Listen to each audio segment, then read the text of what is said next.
Welcome everyone to another episode of Let's Talk Bees. Now, I've not got any public service announcements tonight. I'm not talking about nukes. I'm not talking about queens. You can ask me about nukes. You can ask me about queens, but I've got nothing pre-prepared to talk to you about. What I am going to do though is I'm going to answer as many questions as I possibly can, and I can see already in the comment section there's a lot of people asking questions, which is great. So I'll just go straight to it and answer some questions. I've got a hair on my hat there. Randy, you'll like this one. I've got my Dirt Rooster hat on. Love the Dirt Rooster hat. The only hats that actually fit my head. And if you're wondering why I'm wearing a hat inside, it's because my house is freezing, absolutely freezing. And the heating it works, but it's just rubbish. A very expensive air source heat pump that doesn't work and is not designed for my house. So it is freezing. But let's jump straight into it. Then let's go and answer some questions about bees. I bet everyone is like ready to get back to some beekeeping now. I actually did some beekeeping today. I went and looked at an abandoned colony of bees, properly abandoned colony of bees, and I'm halfway through editing the video, so I got stung on the ear today. So I did a bit of beekeeping today, and I really enjoyed it. I'm not going to give away anything more than that, so it will be out as a channel member exclusive, kind of for a few weeks, and then it will go live. But let's go straight in and answer some questions. So Ryan McGrath says, if I were to squash a queen in a colony that is a little bit aggressive with the hope of producing a new queen, is it possible for the newly hatched out queen to produce a calmer colony? Just going to zoom myself out a little bit there. There we go. Yeah, of course it is. So when you have that, you might have, say, like an F2 or an F3 generation queen in there, and she might be a little bit angry. And then her offspring is going to carry half of the genetics of that mother, and then the other half are going to come from the surrounding drones. So I would say if you've got an aggressive colony and you do that, the likelihood is you'll get another aggressive colony. But if you just happen to come across some really nice friendly drones in your area, you could get a slightly calmer colony. Now, if you're marking your colonies from 1 to 5, 1 being really calm and 5 being really aggressive, and you had a queen or a colony that was a 5, you're never going to get back down to a 1 just by doing that. It would take you hundreds of iterations and generations, and you'd have to do loads of work to kind of ever make that kind of jump. So I would say it is possible to go from a 5 super aggressive to a 4, which is like kind of still pretty aggressive but not quite as bad. You're never going to get any further improvement than that in that generation. Obviously, if you add a queen in there, get a queen from wherever you like, but if it's a good quality queen known to have a calm temperament, you're going to go from a 5 super aggressive to a 1 within like 8 weeks. So much more cost effective and much more time efficient, I would say. Ryan says also, I suppose it could work in reverse and the colony could end up more aggressive, but I suppose I'm wondering more so if the new queen would end up being a similar temperament to her mother or different. So you're right. So it could get slightly more aggressive. It could get slightly less aggressive. All I would say is you're not going to get that step change. You're not going to get a transformation just by doing like a walk away split like that, or kind of killing the queen and raising a new one via the emergency impulse. They'll be similar. Even with the influence of 50% of the drones in the area, you're not going to make, drastic steps by doing that. Peter Thorley says, is a masking tape method merely a labour-saving technique to avoid a second visit to pop the cage tab, or does it have other advantages towards queen acceptance? I have to say, I'm not going to lie, I think it's a bit of a fad. I know Melita bees do it as well, and they might do it as a bit of a time-saving method. It's not one for me, though. I think you've got a big bit of fondant there, and the fondant slows things down enough anyway. So I've never used masking tape on any of the colonies like that, or any of the queen introductions. The only time I really would use it is if I'm doing an introduction of a very, very expensive queen, when I just want to lengthen it out and just slow it down as much as possible. I never use it as a method to avoid going back in. And I have to say that the advice that I give is, you'll all know the advice by now. Kill the original queen, wait 8 days, take down the emergency queen cells, put the new queen in, tab closed, go back 24 hours later and pop the tab. Some of the old advice says 48 hours later as well. That's the advice that I give people, because that is the absolute Rolls Royce gold-plated advice to give you the best chance of getting the queens accepted. Do I use that method myself?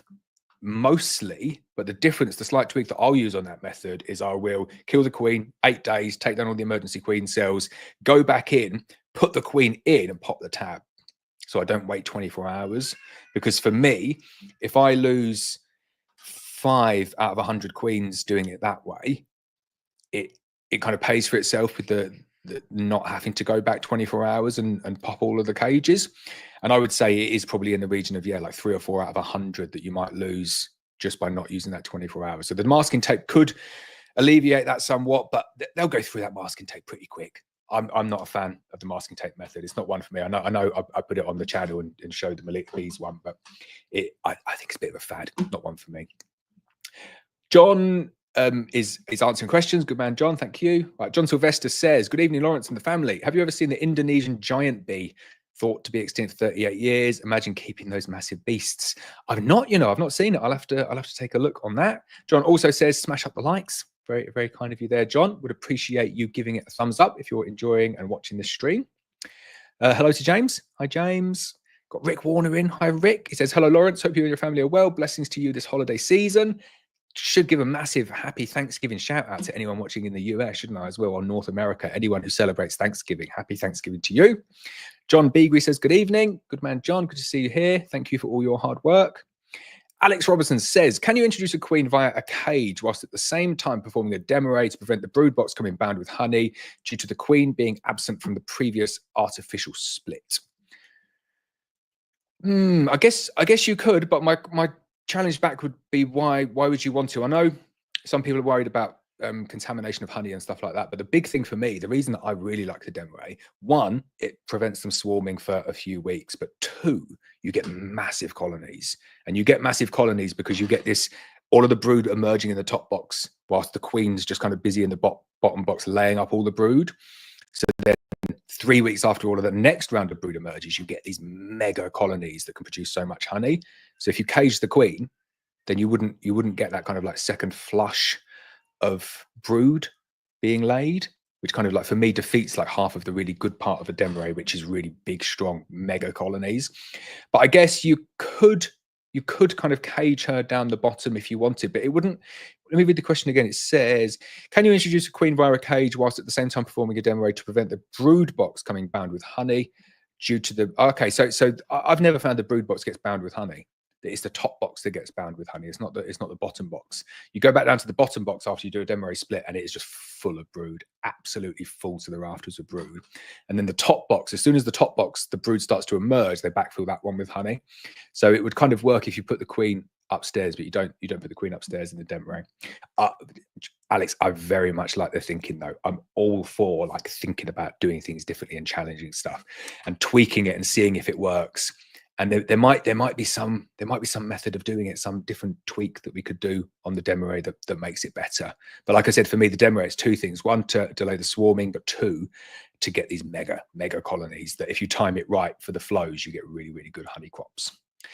Mick Hoyle, channel member, says, good evening, Laurence from the Urban Apiary. Question, how many bee farmers do you think do weekly inspections? I like the way David Wainwright from Wainwright Bees Farm looks after his hives.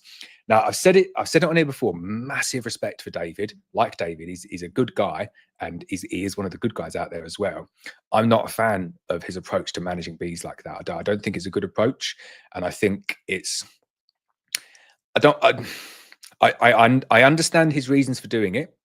And if I was in his situation, I would potentially look at doing that for myself. But I'm not a fan. And the reasons I'm not a fan is I think it's a bit lazy. And again, I can see the reason why he doesn't do it, because he doesn't have the resource to do it and make it cost effective. So I understand it. But the second one is I think it's slightly irresponsible. I do think it's irresponsible for two reasons. One, you're letting colonies just swarm out into the wild. So they could be going into people's chimneys and stuff, could be causing like a little bit of a nuisance. But two, if you're not monitoring the colonies, okay, he wants to go back at the end of the year, doesn't do any inspections and comes back and finds 4 supers full of honey. Brilliant. It's happy. Great when that happens.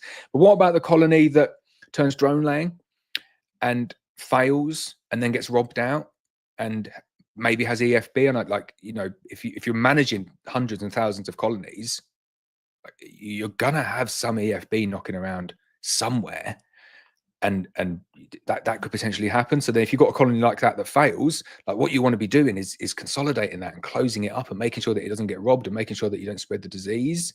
So for those two reasons, I really don't like it. Like, I know on paper it's like a nice system, isn't it? You do all your Varroa checks and get everything ready, and then you just get your bees ready for winter, smash 4 supers on there and go back, and hopefully you just find loads of honey.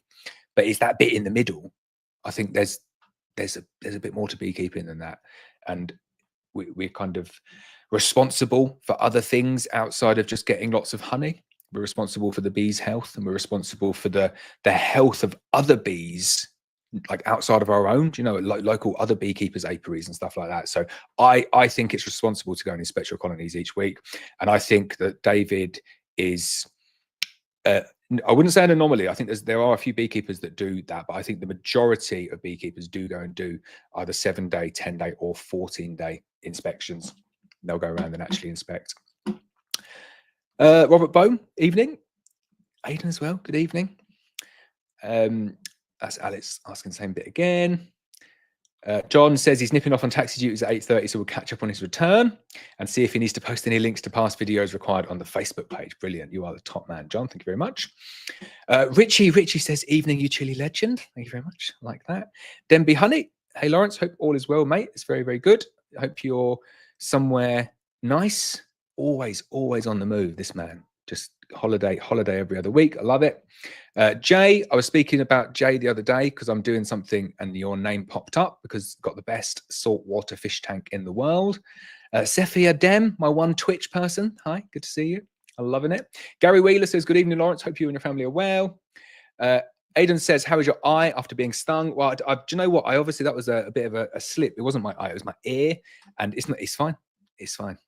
It was funny because I was at the dinner table. I was like, I swear, my ear hurts, and just pull that sting right in my ear.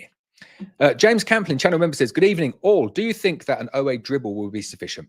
So it's a little bit more unsettling for the bees, but in terms of Varroa efficacy, it's very, very good. So I would say an OA dribble, right time of the year, broodless colony, very, very efficient, very good.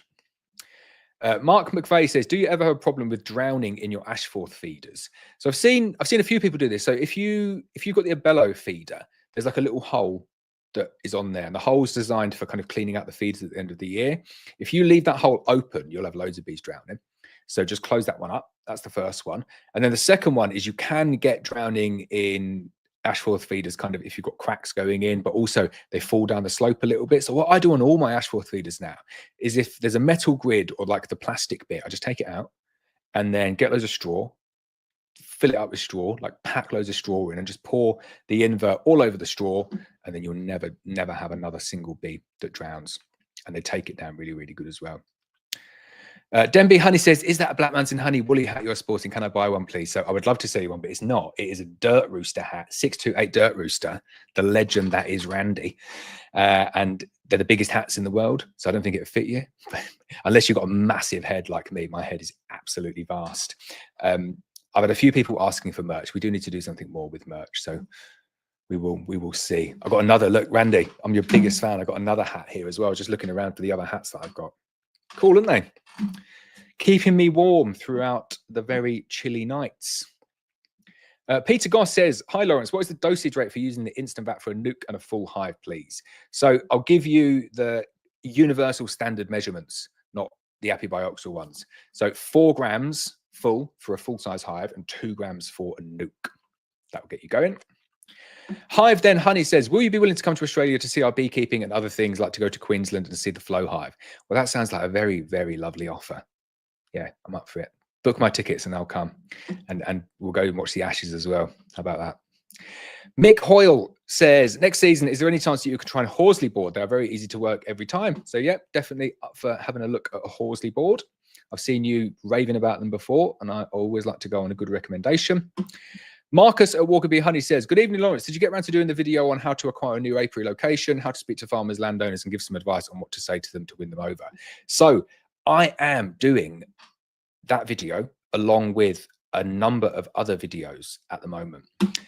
But it's probably going to take quite a while for me to get around to it. I've got quite a lot on at the moment, and I'm planning lots of things, and I'm kind of getting up early in the morning, take my daughter to school, come back, work all day, getting stuff done, looking after the other baby as well, but just trying to get stuff done at the same time, and then working late at night, moving things forward. But I've not done that one yet. So sorry, it is on my list though. I will get around to it. Whilst I think of it, because I will forget about it, I want to ask a favor of everyone on here. Here's my favor to you. So I want you to rewind. We'll get to Cephiodem next. We've got your question next. I want you to rewind back to the day that you started beekeeping, first day that you started beekeeping, and think back even further from that, maybe 6 months before that. Like, did you know you were going to start beekeeping, or did it get like pushed upon you immediately, or was there a little bit of planning in there? But let me think kind of maybe the 3 months before you started beekeeping and the first 3 months of beekeeping. I want you to put in the comments, what were you worried about? What were your biggest fears? What did you not know? What answers couldn't you get? Stick that in the comments. And you can put it with like a hashtag fear. There we go. Hashtag fear. Put it in the comments. I'm doing some market research, and that'd be really, really useful. What were your worries when you started out beekeeping? What were your big fears? Thank you. Right, so Cephiodem says, I have one national hive and looking to expand to maybe 8 to 12 next year, and considering jumping to Langstroth while I still can. I'm wondering if that format lends itself well to the Demaree, or is the brood box too big for that?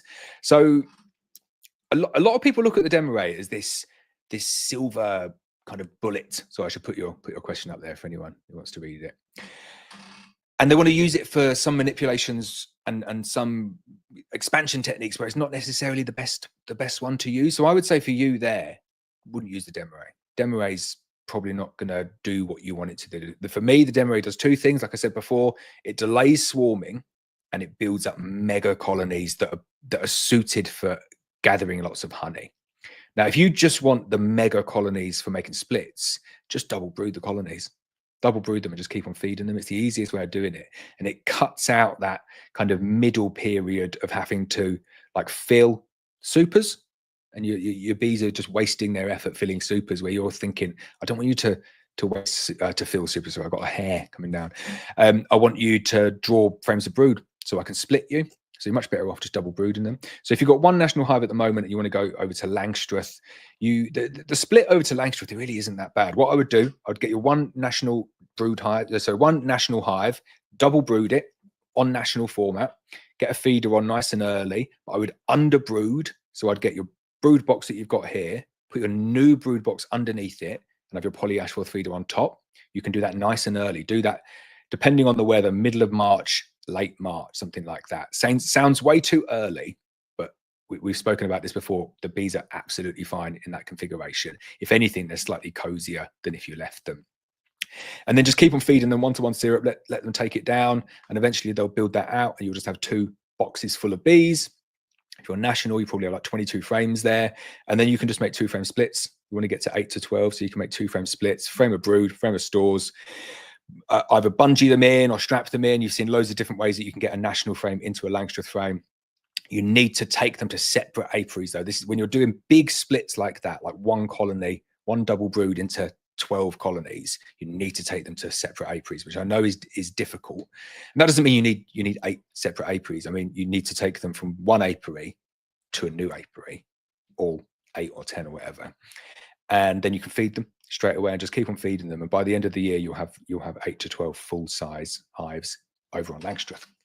So let me know how that goes. My one Twitch watcher. Here we go. Right, Julian says, good evening all. Still got the girls bringing in pollen here in Devon. Crazy warm, isn't it still? I looked back though to the video. I reposted a few videos on YouTube. The one I did the other day was very relevant because it was the 29th of November, which is today's date. And it was very similar weather. It was like 12, 13 degrees, bees still active. You know, you could go in, you can have a look. I don't recommend it, but I went in and there was no brood. Vasily says, how to make spoon honey or creamy honey. So the couple of different ways of doing it. You can whip the honey, make a whipped honey, just put it in a KitchenAid with a balloon whisk and whip it until it goes like frothy. And that's called whipped honey. Or you can use oilseed rape honey and put it in like a churner, like a purpose-built churning machine. That's really good for making nice soft set honey. And then I think the best soft set honey is made using the dice method, whereby you take any honey, heat it up to over 40 degrees C. I think it's like 42 degrees C, which I know is going to knock down some of those good enzymes, but it is a crucial step. Resets the crystalline structure.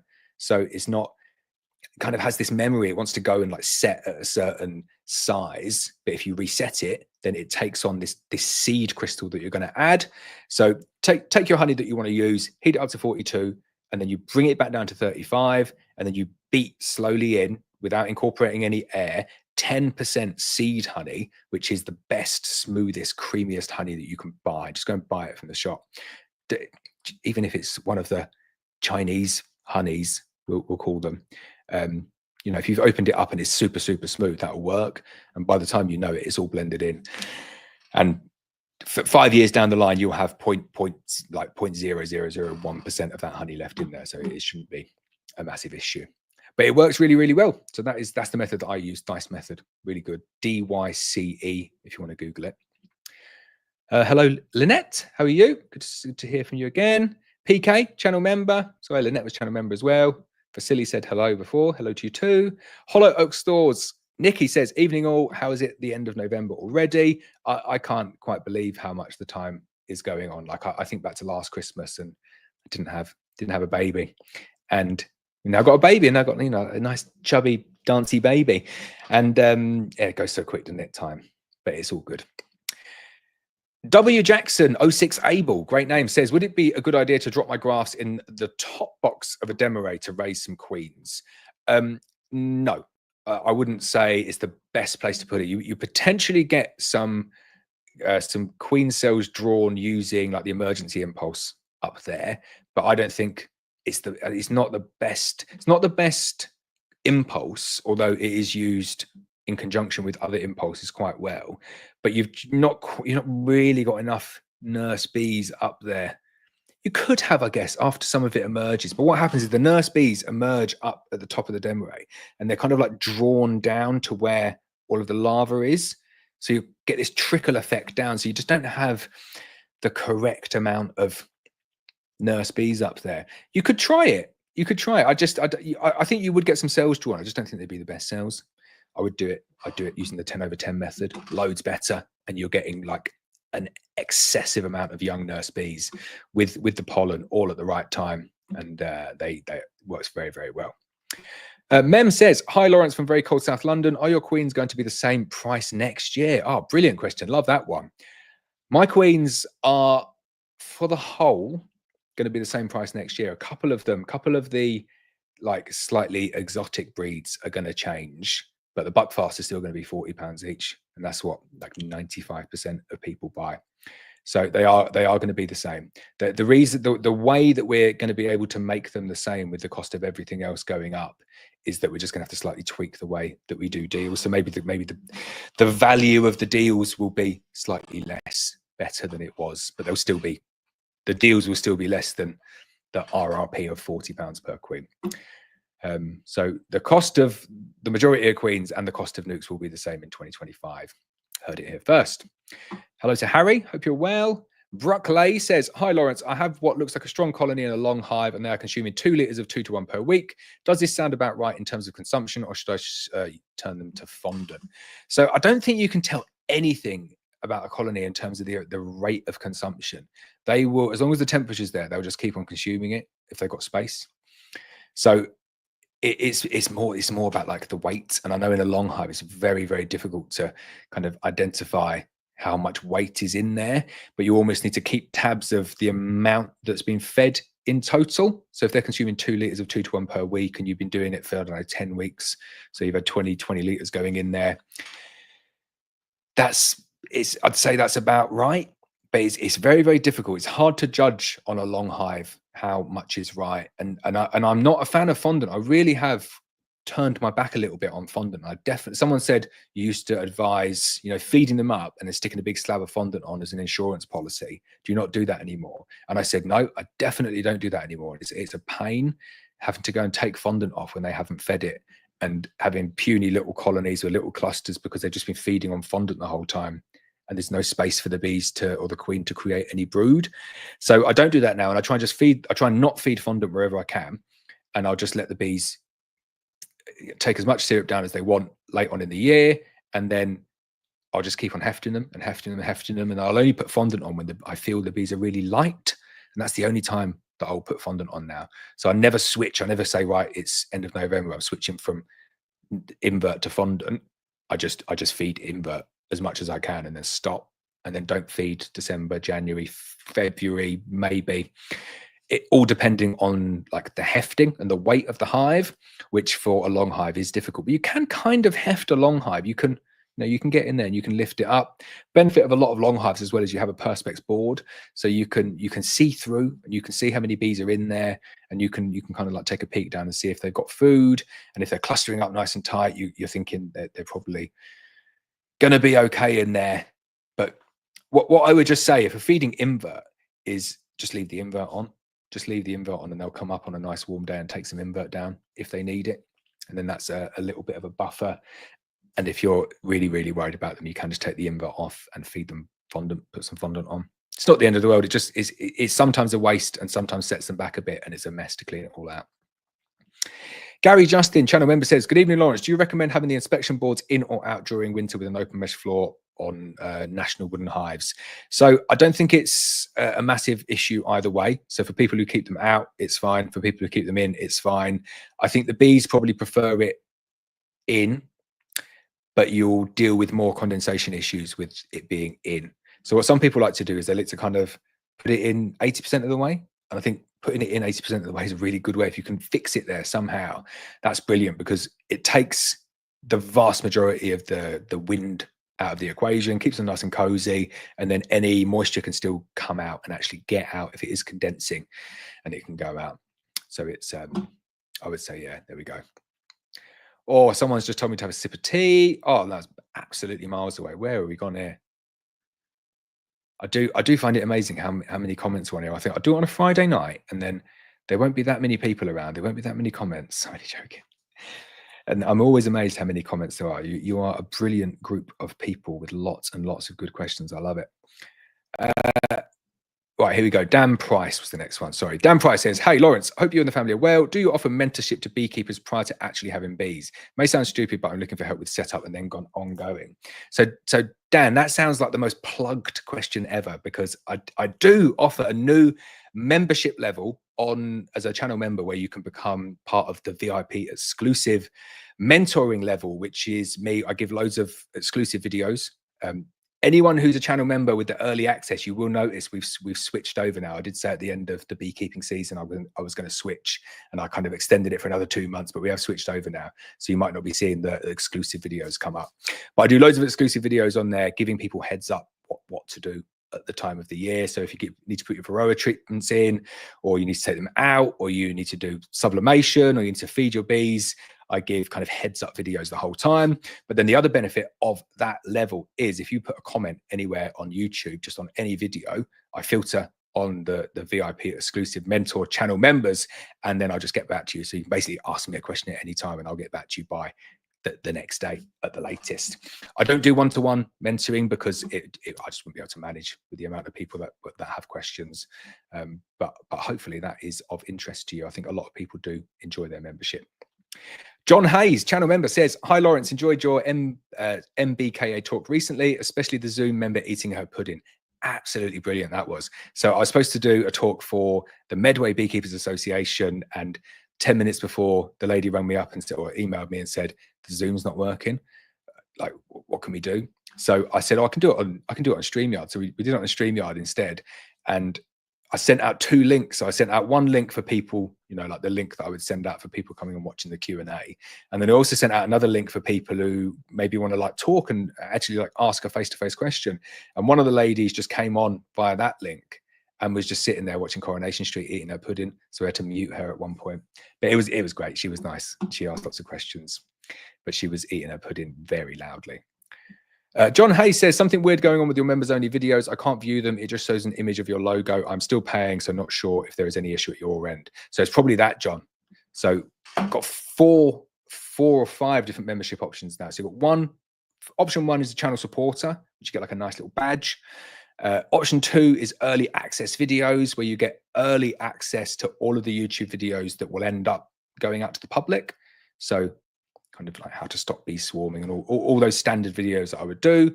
And then there's the option 3 now, the level above that, which is the VIP exclusive mentoring one, where you get access to the exclusive videos. So the videos that come up and say like channel member exclusive episode 49, that's at the level above. So I did give people the warning in February, saying that I was tweaking that and changing the memberships around a little bit. but as a gesture of goodwill, I'll give everyone the whole of 2024 as a freebie. But I just tweaked that. So I tweaked it about a week and a half ago. So that's almost certainly what that is.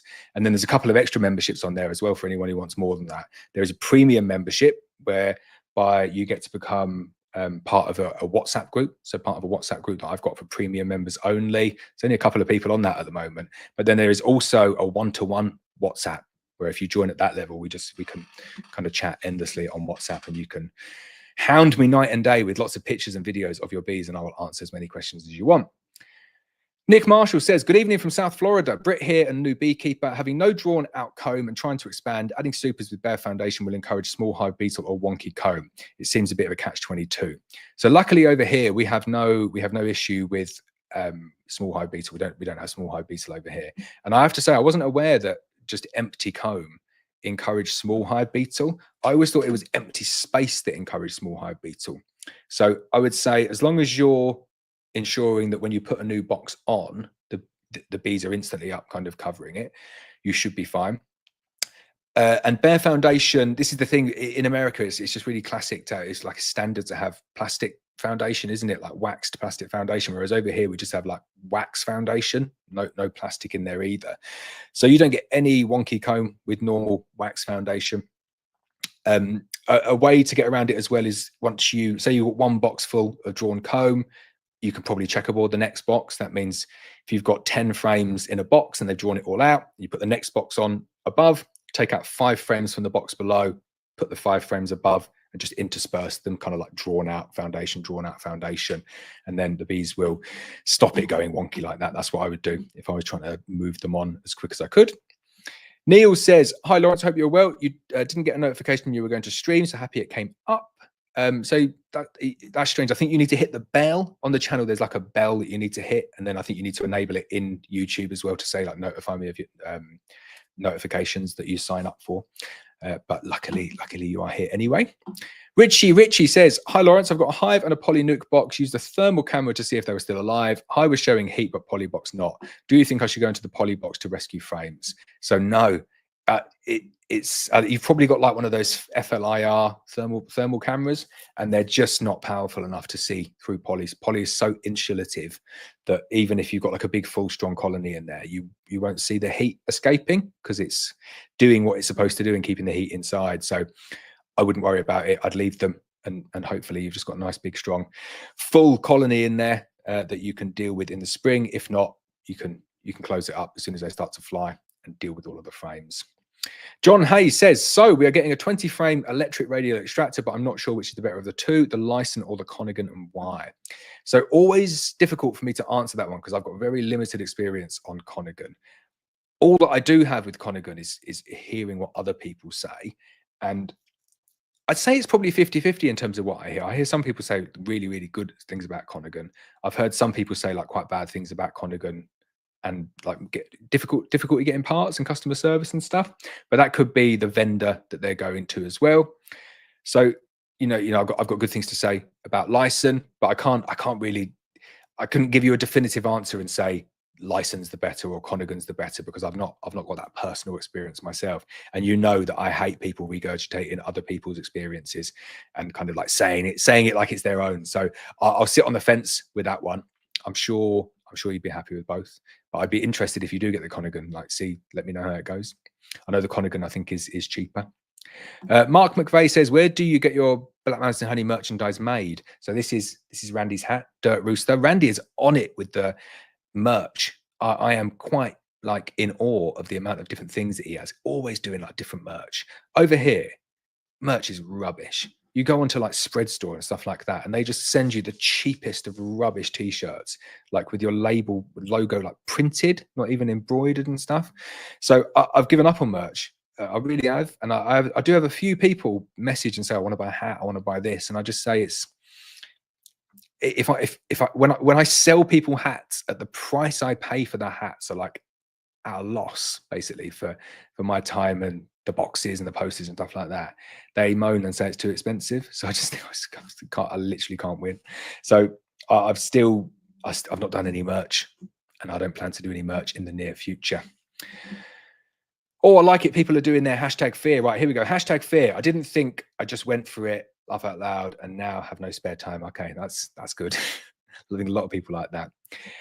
Richie, fear not being able to keep the girls alive. I think that as I go further down, we're going to see more of that one. I think that's the biggest one.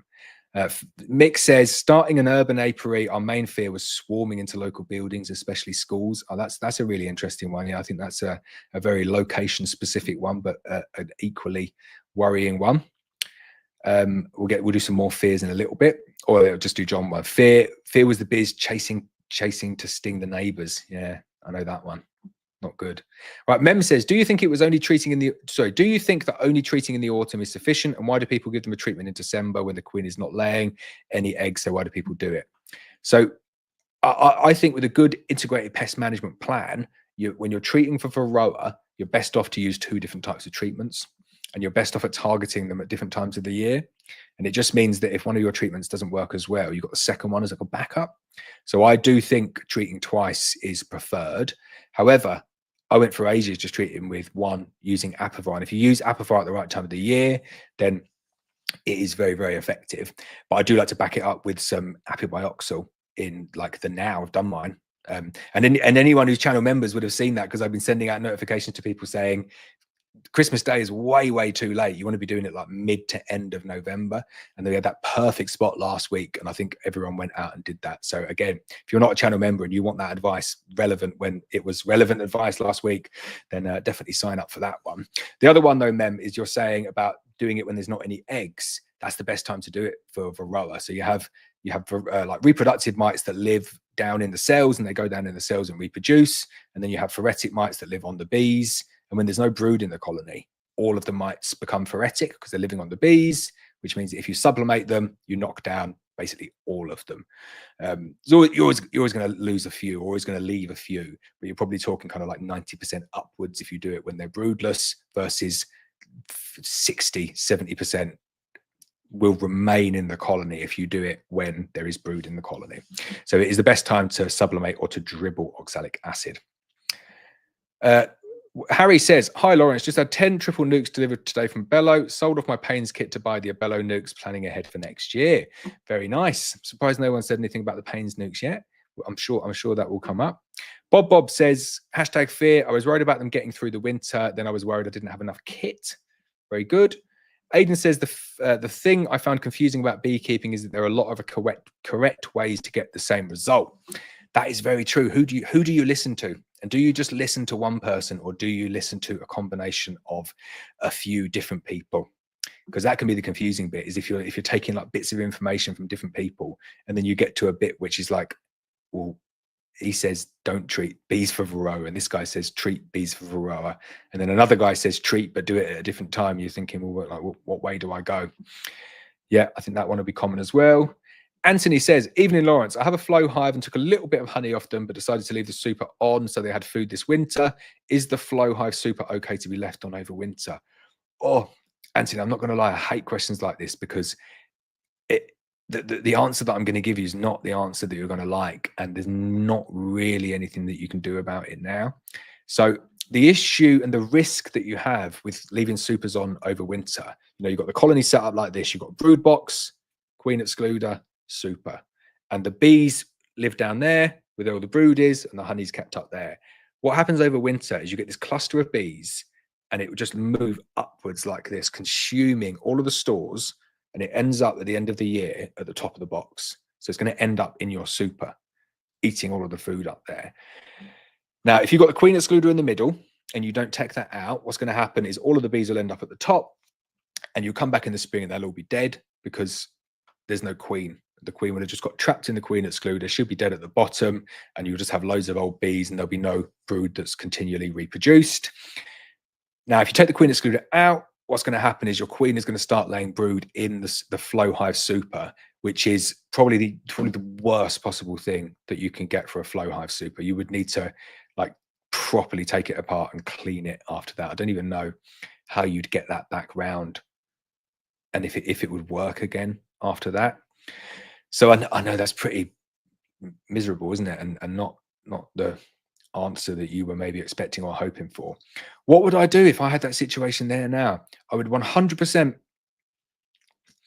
This is what I would probably do. I would go and take this. I would, on a warm day, go and take the super off. If you've got the queen excluder in place, great. Leave the queen excluder in place. Take the super off. Shake all of the bees back into the box. Go and get yourself an eek, or go and get yourself another wooden super in the same format as your brood box that you've got for the flow hive. So like an 8-frame Langstroth wooden super. And I would go and lay directly on top of the queen excluder a mega slab of fondant. And I know I said I don't like feeding fondant, but the caveat for that is that I only like feeding fondant in an emergency. And what you have is very much an emergency. Get a full slab of baker's fondant and stick it on the top.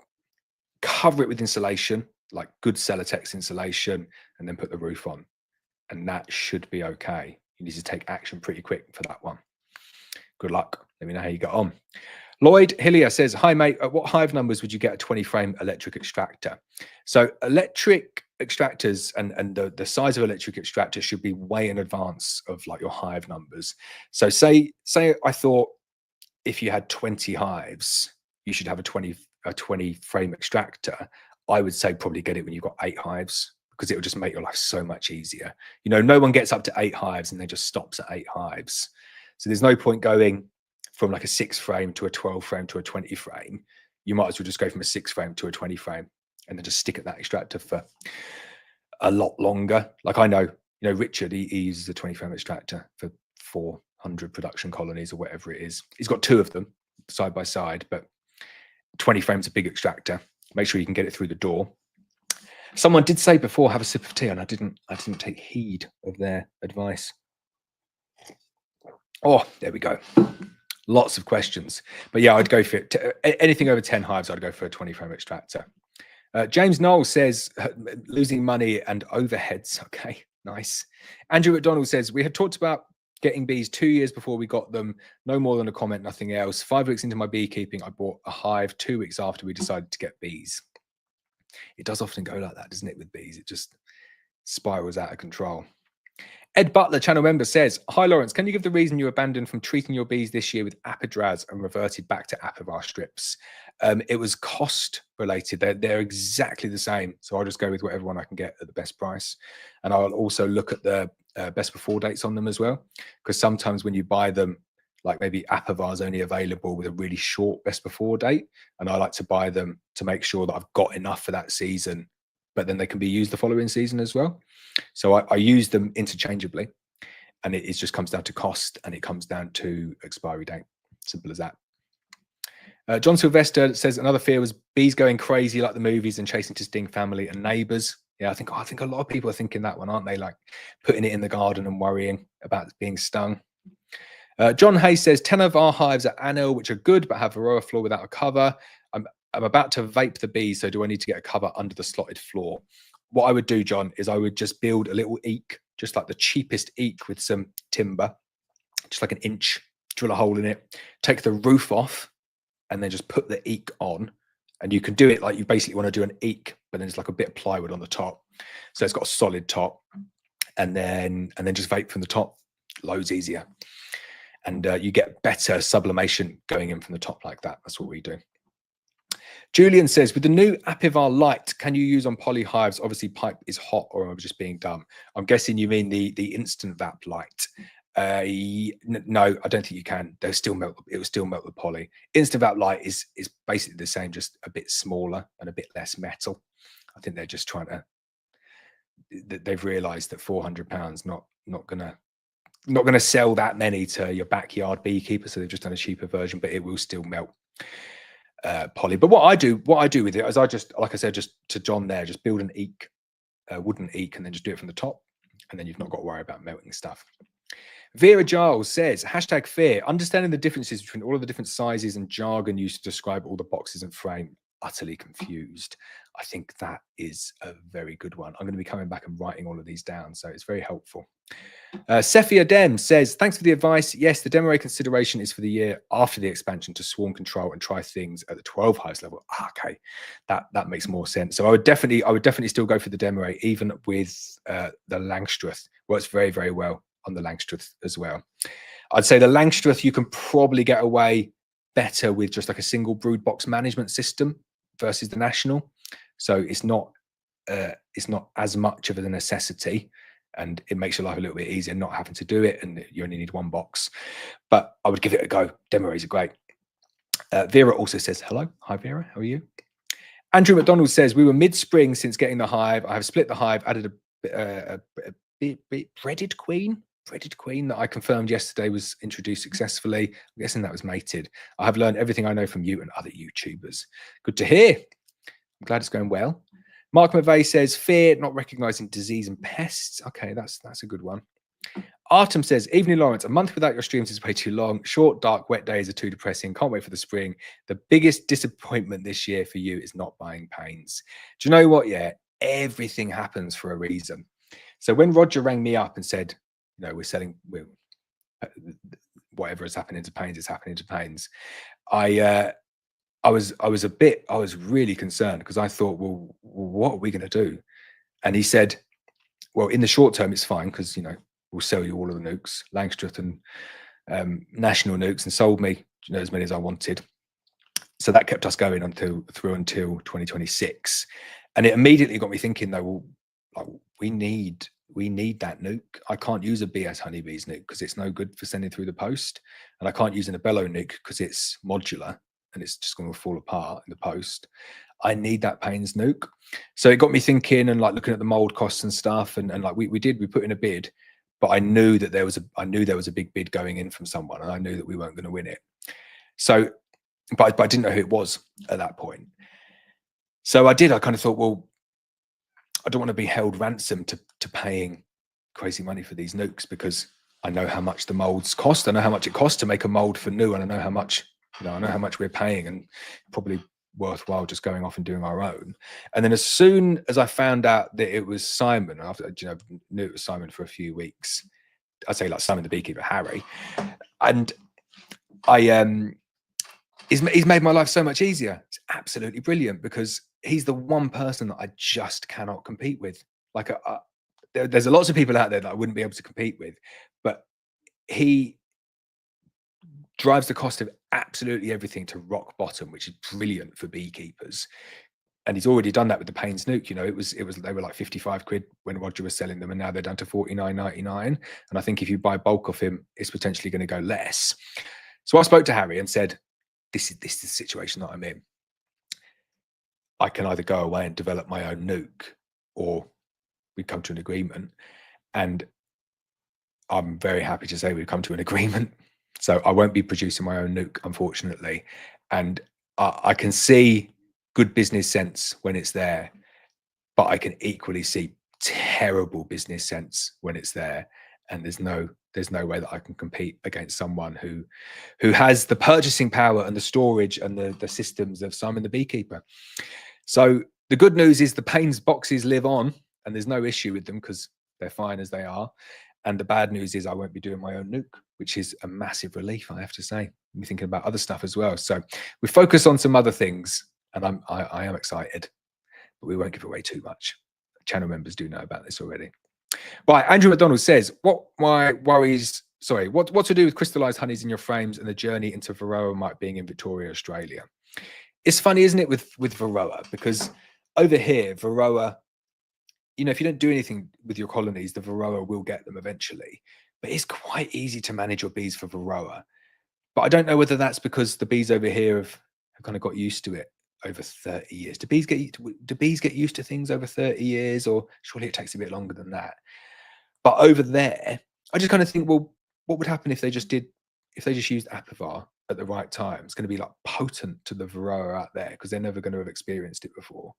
And oxalic acid or whatever in the winter, like just nail them, and you get similar losses to over here. So I wouldn't be too worried about Varroa if I was in Australia, but what do I know? John Sylvester says, do you do Black Friday deals on your products? So I'm not against doing Black Friday deals, but we don't really need to do Black Friday deals. You know, we're not really selling queens at the moment. Queens don't come back in for another 6 months, and we're basically sold out of Nucs. We sold out of Nucs, like we're there's a few left. There's hardly any left. So there's no need to discount them because they're going to sell anyway, which is very, very good. Peter has advised me to have a sip of tea. Thank you. I do appreciate that. Oh, a lot of talking. Terry Endersby says, hi, Laurence. Hope you and your family are well. Thank you, Terry. Hope you're well too. Alan says, hi, Laurence. Thanks for your thoughts on the picture of the cappings on the honey super I sent you a few days ago. After getting some honey out of the frame, the cells in question were indeed solid wax. So I don't know why they did that. Interesting. Yeah, I've never seen them do it solid wax like that either. So, but good that it wasn't anything sinister. John Sylvester says, I'm still doing sugar syrup with the Hive Alive. Last year, did the bee pollen fondant. I like late feeding with Hive Alive. I do find the bees do very well with that. Flower Street Farm Bee says, hello from Colorado. Hello to you too. Bet it's cool in Colorado this time of the year. Ed Walton says, hi, Laurence. Have you made fondant before and can you recommend a recipe? So I've never made my own fondant and I never would make my own fondant because there's so much that can go wrong. And buying good quality fondant is very, very cheap. And good quality fondant just has 3 ingredients: glucose, sugar, and water. That's it. If your fondant has anything more than those 3 things, it's not the right one to be feeding your bees. And in order to buy the sugar, buy the glucose, get your water, for cheaper than it costs to make the fondant, once you add in like the energy costs and the time, like how much you value your time, it's just so much cheaper to do it by buying it in. And you can kill your bees badly by making up your own fondant, doing it wrong. If you heat the sugar up too much and increase the HMF, and it poisons the bees. So you're adding in like a ton of risk as well. So I've not got a recipe, and I would recommend not making your own, just buying it. Terry says, just wondering, I used Apivar strips like you said in all my hives. Do I also have to use oxalic acid as well, or am I covered? So you should be fine, but some people like to use it as kind of like double bubble. Make sure you clean up anything that the Apivar hasn't got round to getting. And because it's a slightly different method and because you're doing it during a brooder's period, very, very effective. So I do like to do both, but you don't have to do both. I know it's expensive buying an instant vat. Harry says, hi, Laurence. I saw on one of your membership levels you had 10% off queens. If I pre-ordered 25, would I get the discount for buying 25 plus the 10%? Unfortunately, not. It doesn't. It won't go over the top of existing ones. So it is just for it's less than 4 queens for people just kind of buying a few queens throughout the year. You do get your discount for buying 25 queens though, but yeah, you don't get another 10% on top. Need to leave some profit for us, Harry, I'm afraid. Julian says, with the instant cap light, can you use on poly hives? We did that one before, so I would just make an eek. That should be fine. Vera Jar says, Laurence, I'm not sure how to go about accessing your members only videos, and I've loaded it on Discord. Can I use it anytime? I don't like to bother you. So I rarely get onto Discord. I have to say, I am sorry if anyone's tagging me over there. It's the communications channel that I kind of like get to last. I'm always like on emails and WhatsApps and stuff like that. So if you ever need anything urgently, it's best to email. Email is like the best way, and then WhatsApp. If you're struggling to access the members only videos, it's probably because, like I said before, the membership has slightly changed now. So a lot of people are on that early access video level where you get early access to videos that are gonna go public. But then the level above that is the exclusive one for the videos that never go public, which is just for channel members. I know that might have come as a shock to some people, but I have been doing that for free since February and saying it regularly that there's going to be a change. So hopefully that explains it for you. John Sylvester says Logar is good. I've seen some of the Logar extractors as well. They look very nice. Vera says, when did the baby arrive? Congratulations. So little Lily is now 6 months old. She was in here dancing before. She's very good fun. Very, very dribbly. Never seen such a dribbler. Just like pools of dribble everywhere. But she's very, very smiley, very happy little girl. Karen Evans on Facebook says, hi, Laurence, doing our first Christmas market this weekend. Very excited. Hope everyone loves honey and bees as much as we do. Wow. I've not done markets for ages because it's quite a lot of work to go and like get them set up and do them. But I really enjoyed doing Christmas markets and like proper markets. Not so much when it's like raining and cold and wet and stuff. But if you get like a late November, early December, Saturday or Sunday market, nice weather where it doesn't rain, oh, you just be run off your feet. You make lots and lots of money. And make sure you do tasters. Got to do tasters. You like treble the amount that you sell by getting people in with tasters, which I'm sure you already know. But I do enjoy it. Flower Street Farm B says, Randy's wife Elizabeth does a great job with the Dirt Rooster merch. She certainly does. She's on it. Denby Honey says, I'm guessing hashtag fear, the rate that they expanded from 0 to hero. Yeah, that's a good point. I think a lot of people don't expect that, do they? How quick they're going to go. Denby Honey, yep, Simon the Beekeeper has taken on Paynes. So they bought the job lot, bought everything all in one, made the liquidators' lives very easy. Be Enthusiast Peter says, hi Laurence, just got some gear from Simon. Hope the Paynes goes well for him. Just on my 6 colonies with oxalic acid dribble. Excellent. Everyone's on it, aren't they? Getting their bees nice and healthy for winter. Peter also says, some bees clustering, some not, even though it was frosty. Very interesting. I always find that interesting how different colonies respond to the temperature slightly differently. But I think, yeah, it's been relatively mild so far.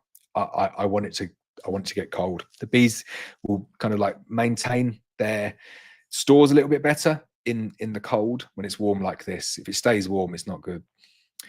Bob says, I'll be moving from 10 hives total to 50 honey hives and extra nukes next year. What were the biggest issues you came across when you stepped up the numbers, and what would you like to do differently?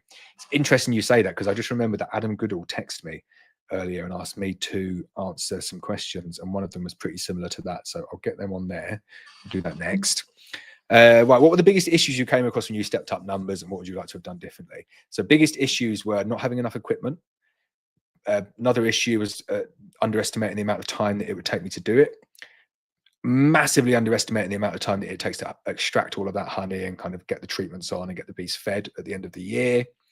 Standardization of kit was an issue. So if you can standardize everything up front nice and early, it makes things really, really easy. Protecting your drawn comb massively improves your honey yield. Thinking of bees, thinking of colonies of bees as the box in which they're in, as opposed to the number of frames of bees. This is a really good like beekeeping mindset thing. Because I remember like a good few years back now, people say, how many colonies of bees you've got? And I say, I got 200. And I remember I lost about 35% of the bees that year. And the reason that I lost so many is because I'd gone so aggressive with the splits. I had like full-size beehives with 2 frames of bees in there.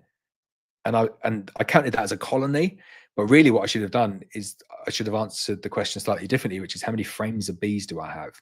Because it doesn't matter if you have 100 frames of bees in 10 hives, or you have 100 frames of bees in 100 hives, you still got 100 frames of bees. And that's the important number. So don't get too ambitious with your expansion plans, and just kind of track the number of frames of bees and the number of frames of brood that you have, as opposed to the number of colonies that you have. Good question though. I like questions like that, because it reminds me of all the horrendous mistakes that I've made, things that went wrong, still do go wrong. But yeah, keep the numbers manageable, I guess. Don't get over ambitious. Adam's questions, I'll quickly answer your questions now, Adam. So he said, what did you find the hardest challenge as you moved from large scale hobbyist to commercial? So it's kind of your question there, Adam. It was very, very similar. I would say a slightly different slant on that for me is the interaction with customers. So there's the beekeeping side, which you can plan for, you can manage, you can standardize, you can keep things realistic, and you know, whatever comes around comes around. But as you grow, especially as the way that we've kind of grown into Nucs and Queens and like beekeeping education and answering people's questions and mentoring and stuff like that, there's only so much time that I can give to people. There's only so much time that I can spend like answering emails and answering the phone and answering WhatsApp. And the more you grow, the more that side of it grows. And I'm so passionate and think it's so important that element kind of almost comes first. Like if someone calls up, I'll answer the phone. And if someone emails me, I'll get back to them the next day. And it might, you know, there might be occasions where it's 48 hours. And I think in the winter, I'm probably a little bit slower than in the summer, because in the summer, I have to just clear my inbox every single day. But that's the biggest challenge that I've had going from hobby to commercial is that kind of like customer expectation side, which I like to think I do a good job of that. And I do put a huge amount of effort into that. You know, I'll be going to bed at midnight, 1 o'clock, kind of wide eyed. You know, I'll go to bed at 1 in the summer, and I can't get to sleep until like 3, because I'm so charged from, you know, sitting there just typing away here at this desk, emailing people back about everything to do with bees. But I love that. And then Adam also says, what is your largest bad habit when looking after running your hives and the company? Oh, laying the cards on the table here. Biggest bad habit. I've got loads of bad habits when it comes to beekeeping. And it's funny because in the videos, like I do have to be quite responsible in the videos, you know, so I can't say, I just do that, that's fine. I have to look at it from like a beginner's perspective. I have to look at it from an experienced beekeeper's perspective. I have to look at it from a bee inspector's perspective, the MBU perspective. Everyone, I know, you know, anyone can watch those videos and scrutinize them. And believe me, people do scrutinize them. So I have to come from a very, I have to sit on the fence a lot. So I'll always say, you know, you use the hive tool like this, or you should always have your smoker lit. So my terrible habit that I have is never lighting a smoker. Like I never light it ever. But you know, you see it on videos lit a lot of the time, and I light it for videos because people say I should have a smoker lit. Using hive tools. So a lot of the time I just don't use the hive tool, which is fine. I don't think that's necessarily a bad habit. That's more just like preference. And if your bees don't properlize stuff down too much, then it's not that bad. What else do I do? I think like in terms of apiary hygiene, like I'm pretty good at apiary hygiene now. That would have been without a doubt my worst habit previously. Like you see in the old videos of my like retractable hive tool. Thought that was a great idea. And you look back on those videos and you see the state of my bee suit and the state of that hive tool, and you just think, like, if you had disease there, you'd have just been carrying that around again and again and again to all of those different colonies. So I'm pretty good now at having, you know, I've got like a bucket of soda crystals and hive tools at each location. And what I do is I get a big, this is a good tip from the MBU. So I leave them, they're always basically left on site. The same bucket just gets left there. And then what I do is I get a big jerry can at the beginning of the day, stick a couple of things of soda crystals in it, fill it up with water, and I just carry that round from apiary to apiary. So I get to the apiary, empty all the water that's in there, and then just put new soda water on the top, give it a little swish round, and then I can use the hive tool straight away because they're nice and clean. But the hive tools like live in that apiary, so they never go around. And I think the reason that I don't use a smoker as well a lot is the bees are chilled, so they don't need to be smoked. But also I didn't want to have a smoker at each site, and I didn't want to carry around a smoker from site to site as well, because that's a classic way to carry around disease. So I think I had a lot of bad habits starting out, especially reusing comb. Reusing old comb was terrible for that. Reusing like drone laying frames, which, you know, if they're in good condition, you can still reuse them, and occasionally we'll still reuse them. But if they're in bad condition, should definitely be changing them. Reusing boxes, you know, colonies have failed over winter in boxes and not cleaning them, not sterilizing them properly, not burning them, not scorching them. All of that I'm well on top of now. And I really notice the benefit. I see like healthiness in my bees after doing all of these changes. So some good habits, lots of bad habits that I used to have. But let's get back to the questions on here. Where do we get to? Right, we got to here. Flower Street Farm Bees. Is Europe seeking Apivar resistance too? So I don't think we're necessarily seeking it. You do hear about isolated occurrences of Apivar resistance, but I speak from personal experience, and it's so interesting seeing, like I went and saw these bees today, abandoned colony, absolutely ridden with mites. Like you've never seen anything like it. And then I look at my bees and I'm treating them with oxalic acid and apibioxal and Apivar, and you never see mites, and you never see the impact of mites, and you never see holes in cappings. And it's only kind of like in August, September that you might see one bee that's got deformed ring virus. So it's definitely doing its job.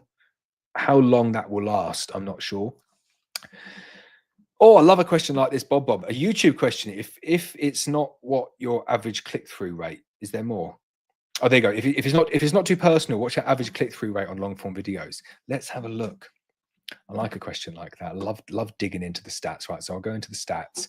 I'm not gonna share the screen with you, unfortunately, although you might like to see the screen. It'd be embarrassing, wouldn't it, if you could see the screen? Right, let's go into click-through rate. I forget where that is. I think it's in audience, isn't it? Oh, I'm not very good. I'm under pressure now. I'm under pressure. I've got unique viewers. I don't even know where it is, you know. It used to be in the middle under audience, but it's not there anymore. I seem to remember when last time I checked, it was about 5%. Where is it? No, it's gone. Yeah, I think it's about 5% from memory, and I think it like fluctuates kind of like between 4 and 7. It's not too bad. Oh no, camera's gone. That's not good. Oh, you can still hear me, but let's what's going on here? Oh no, that's my old other camera. That's embarrassing. Right, I'll keep on talking because I know you can hear me, but I just need to reset my camera.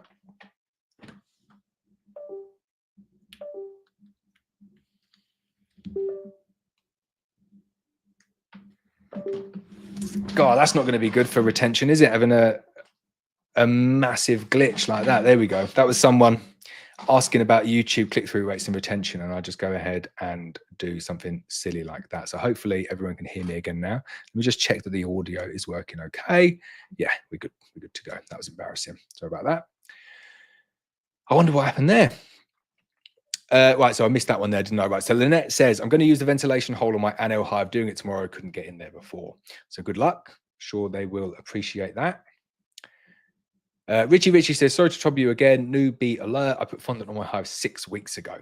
Okay, I wouldn't say go and take it off. Like it's not the end of the world if you've got fondant on there. It's just not the advice that I would give anymore. Just to put it on for kind of just to be sure. I just think if you feed them up well with invert or 2 to 1, then that's generally enough.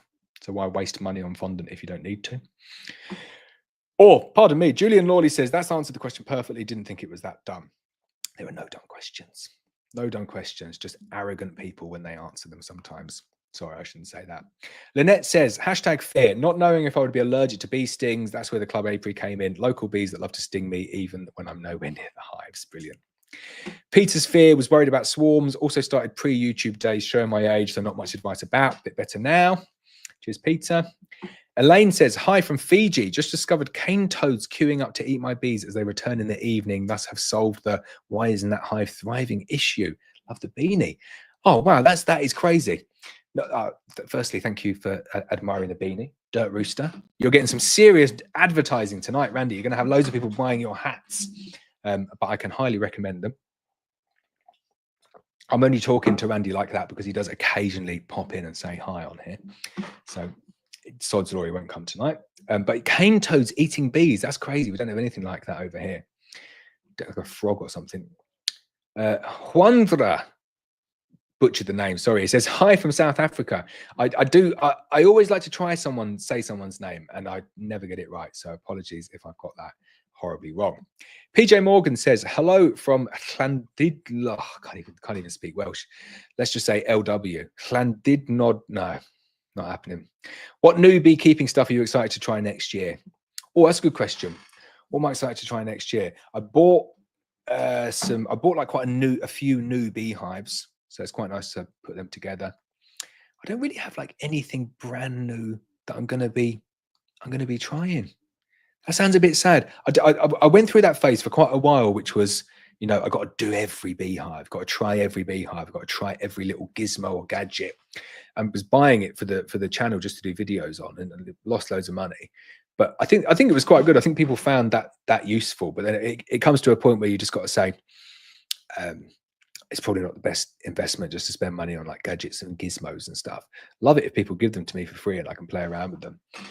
But no, I'm not. What I am excited about next year is just kind of like getting back into it. I do miss beekeeping, and I miss going out and doing the videos. And I really enjoyed going and filming the video today. It's great. And I'm more kind of caught up on the techniques and the filming and the what do you want to call it? The gadgets for filming. So Sony have just released a new camera, the Sony A1 Mark II.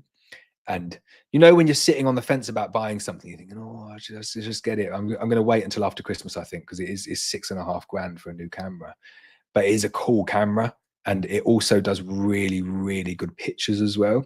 And I like photography, and I want to get more into like bee photography, specifically macro bee photography. But I'm still on the fence because for anyone who knows photography, full frame is not actually the best for macro because you have this like extended depth of field.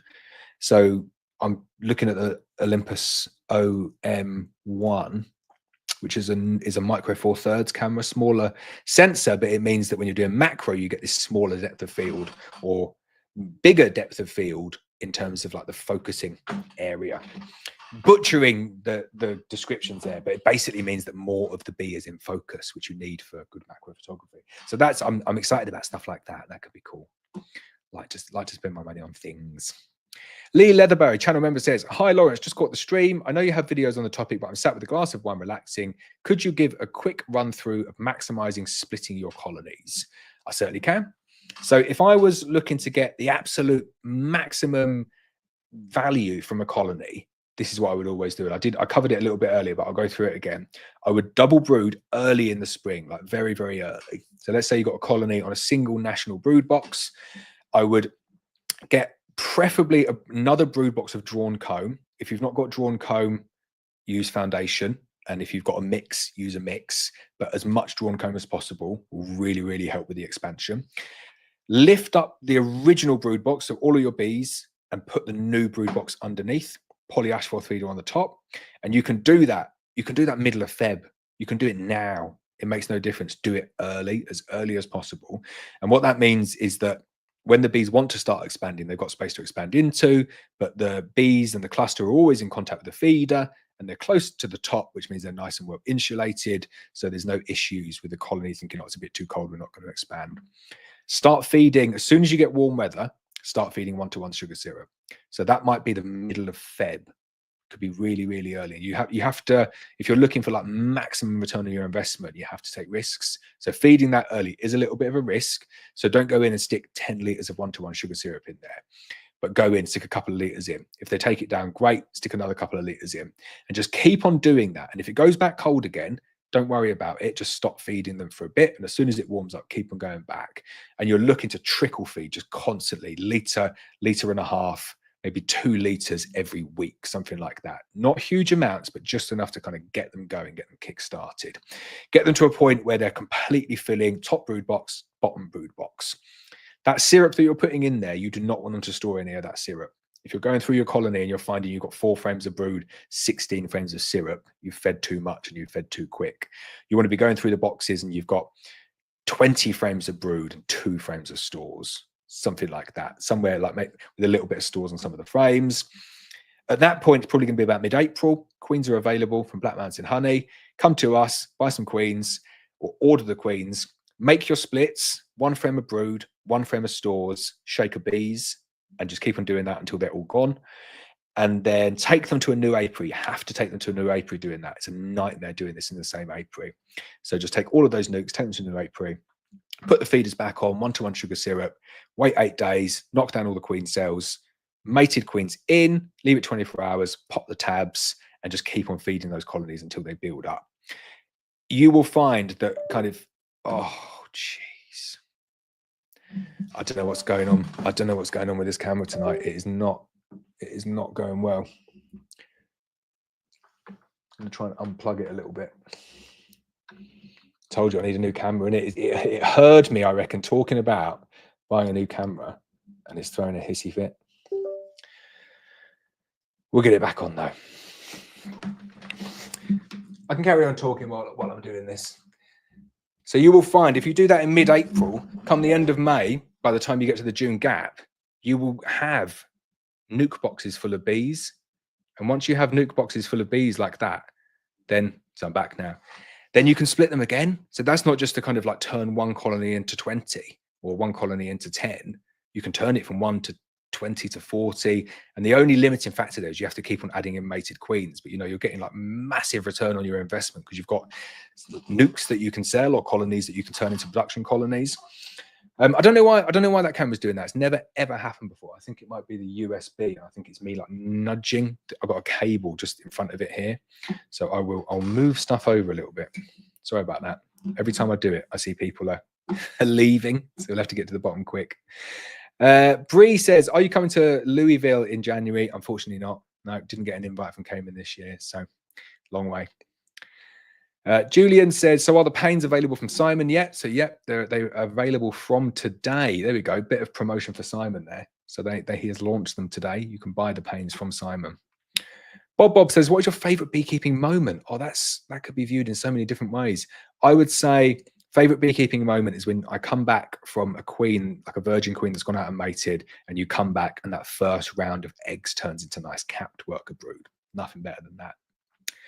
John Pierce says, is there any info out there that gives you a guide of how much nectar certain plants produce? It'd be nice to look at a plant and think that's about X amount of honey there. No, I don't think there is anything like that. You get a lot of like the ones that kind of indicate where the pollen comes from, but nothing in terms of the amount that it yields. That would be really quite useful, wouldn't it? Yeah, we should definitely do something like that.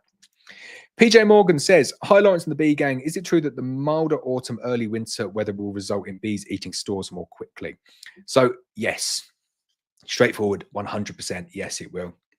But it will also result in very, very strong colonies of bees. So if you keep them well fed, you'll get much, much stronger bees coming out of the winter, which is a good thing. Harry says, no problem about the discount. What is your best advertising techniques for selling Nucs? So I will have to refrain, I'm afraid, Harry, from answering ones like that. Sorry. We can give good advice and stuff, but when there comes a point where you got to keep it, and it's not necessarily referenced for you, but like it might be other people who are trying to sell Nucs in that same environment. So if we've stumbled across something that works, we have to keep that one under wraps, I'm afraid. Sorry, I'm not helping you much with your questions tonight. Julian says, totally agree. Your help is invaluable, even when it's from your pain in the ass from Devon. There really isn't. I love the questions coming in. Keep them coming. Key Byron says, hello, Laurence. Can you explain the difference between hive tool styles and what's your favorite and why? Yeah, so I'm not like an expert on hive tool styles. The one that rubs people up the wrong way is the J one. And I can understand why, especially like Murray hates the J tool. He's banned it from his operation completely. And I don't particularly like the J tool one. I don't use the J tool one. And the reason that people don't like it, like I said, it's got like how are we going to do this? Like a J tool like that. And what people do is they use it to like lever the hives up. And what it does is it inadvertently like breaks the lugs off.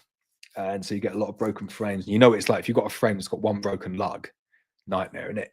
So I don't like J hook ones. And then all of the other ones, they're pretty much like a version. They're similar. They're all similar. I see the one that Richard uses, and Richard's has got like that extra leverage bit on it as well. But I'm just like quite simple with my hive tool. It doesn't need to be like fancy. I just like the basic standard straightforward hive tool that's got one end that's kind of curved over and then one that's like fluted out with a nice sharp end.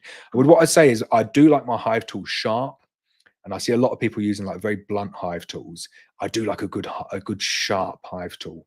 It's sharp at both ends. Like you can properly use it and properly clean it.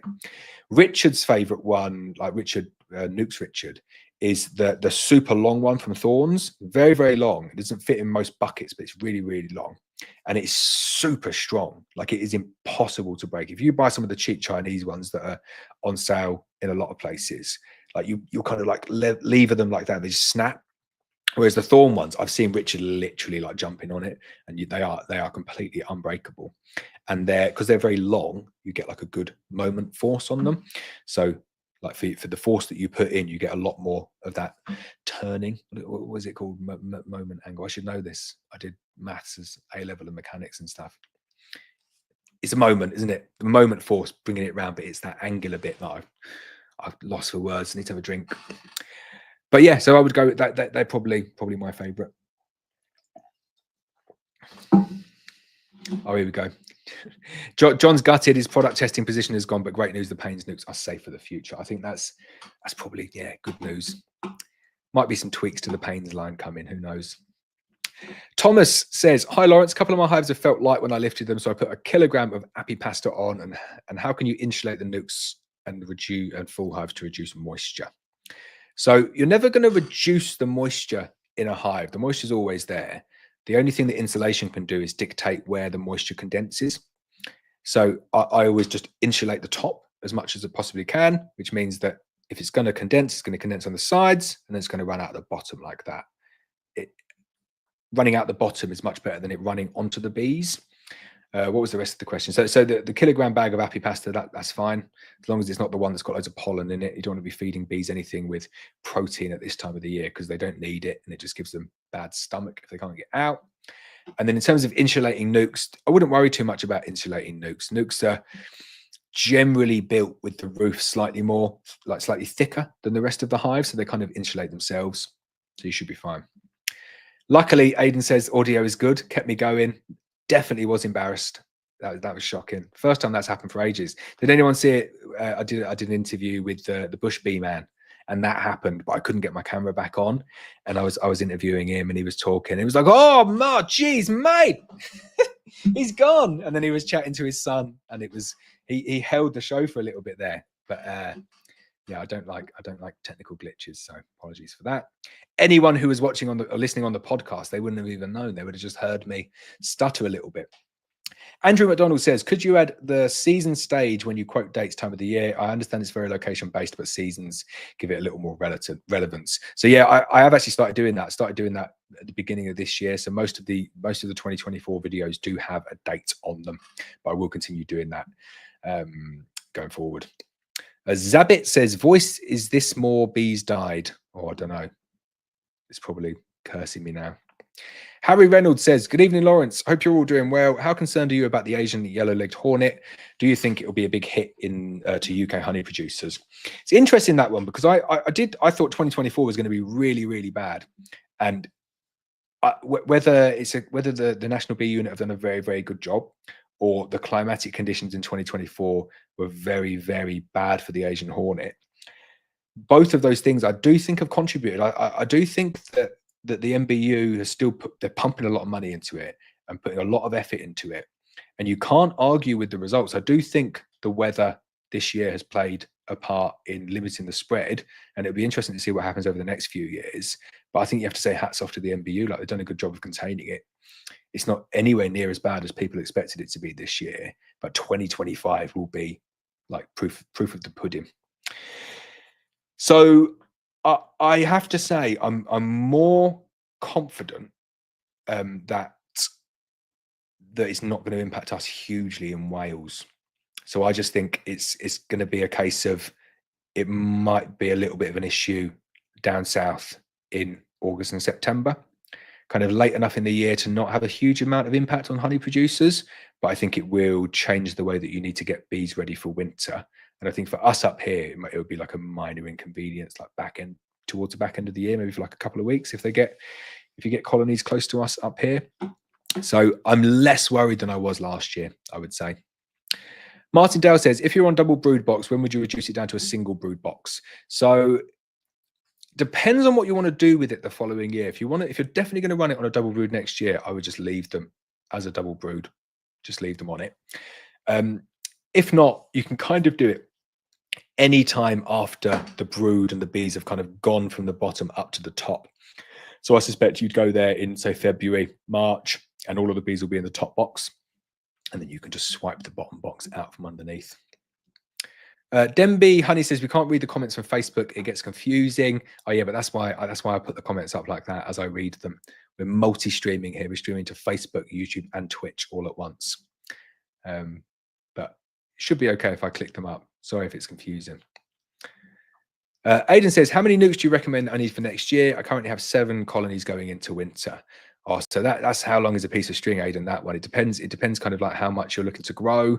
I would say though, you know, you've got 7 colonies there. You could grow that to 20, 25 colonies easily without adding any more nukes into it or buying any more nukes. If you're thinking of kind of creating your own nukes out of that, you can do it in loads of different ways. You can maybe double up your colonies, go from 7 to 14 production colonies, and then just take a nuke out of each one as well as a backup. Loads and loads of different ways of doing it. Where do you want to get to next year and buy? Where do you want to get to and kind of buy when do you want to get to it? Is the questions that I would be asking myself there. And if you want to ask them later down, then we can have a look at that. Paul Horton's book has info about honey yields from certain crops. This is getting very, very annoying. Sorry, everyone. I might have to go to the very, very poor quality camera. I'll carry on talking though. You can hear me. I just don't know. I don't even know why it's doing it. It just seems to be completely random. Anyway, it's coming back on now. I think I've worked out quickly how to get it back on now. So here we go. Back. God knows what's going on. Kustrim says, hi, Laurence. Thank you for sharing your experience with bees. I learned from your videos a lot of things. Keep doing that. I certainly will. Thank you very much. Beagrees, John says fulcrum point. Yeah, it's kind of getting that. It's the force. I think it is. It's just the moment is what I'm talking about. Confusing myself, but yeah, there's a fulcrum in there somewhere. We know that. Debbie says, tell us more about your podcast. Where can we access it? So this is the podcast. Sorry to disappoint you. It is just this. It's me talking, but it is available on YouTube Music. So if you go onto YouTube Music and search for Let's Talk Bees, you can listen to all of these in the car, wherever you want. Lee Woodward says, hi, Laurence. What month do you send your nukes out for delivery? So we start sending nukes out generally in April, May and June, we send nukes out. If you get like the perfect weather, we might send the first batch out back end of March, but it would have to be really, really good weather to do that. But it all depends on when you ordered. So we just send the nukes out in the kind of order that they come in.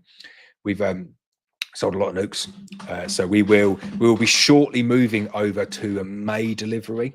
So if you've got an order in at the moment, it will be very, very likely to be delivered in April, unless the weather gets shocking. PJ Morgan says, have you or would you ever run a 1 or 2 day intensive beekeeping training course? Very interesting you should say that. We actually started running those last year, and I put them up and I sold out a couple of them in pretty quickly, and then I had to cancel because Helen got pregnant. And then I'm not going to go ahead and do any more physical face-to-face training courses. And if you keep an eye on Black Mountain Honey channel, you'll see why in the relatively near future. So we've come to the end, amazingly. I think everyone just dropped off because the camera kept on jumping out. Debbie's put a thumbs up. Denby Honey says, how can I subscribe from my iPhone? So if you're interested in becoming a channel member, you just go onto my homepage where on YouTube, where it says subscribe, there's a button next to it that says join. You hit join, gives you your options for membership.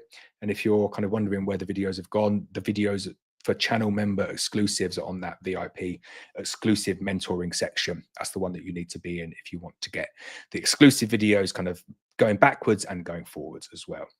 And hopefully you found them very, very useful. Peter's enjoyed it. I've enjoyed it as well. I hope you all have a very, very good weekend. We have come to the end of this one now, because as always, I'll answer every single question, but when we get to the end, we are done. So 1 hour and 26 minutes. I really enjoyed it. I will do the streams every single month. So I'll do one a month at the moment. When we get back into the season, I will go back to doing them every 2 weeks. So we'll do them every 2 weeks from the 1st of where do we go? 1st of April. We'll go back to every 2 weeks in the 1st of April. If you've got any questions in the meantime, though, drop me an email or drop me a WhatsApp or drop me a text or whatever. And just as a last shout out, Robert Bone enjoys the mentoring. So if you want to become a channel member, I would suggest getting involved. But have a good night all, and I'll speak to you all soon.